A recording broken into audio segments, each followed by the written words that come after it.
উপাচার্য নিয়োগে রাজ্যের সুপারিশে সায় আচার্যের। সুপ্রিম কোর্টের নির্দেশকে স্বাগত জানালেন রাজ্যপাল। 6টি বিশ্ববিদ্যালয়ে উপাচার্য নিয়োগে রাজ্যের সুপারিশ, রাজ্যের তালিকা থেকেই 6 উপাচার্য নিয়োগ জানায় শীর্ষ আদালত।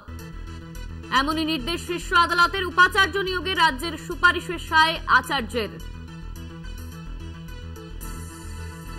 সুপ্রিম কোর্টের নির্দেশকে স্বাগত জানালেন রাজ্যপাল।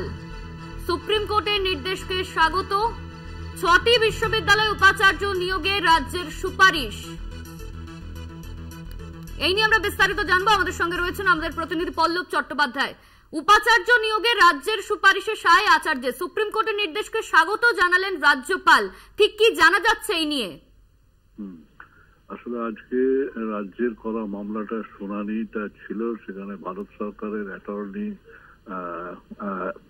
জেনারেল ভেঙ্কট রমানি তিনি আদালতকে জানান যে আপাতত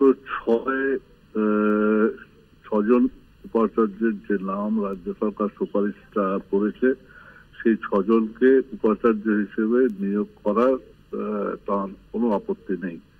এইটা অ্যাটর্নি জেনারেলের তরফে আদালতকে জানানোটা হয়।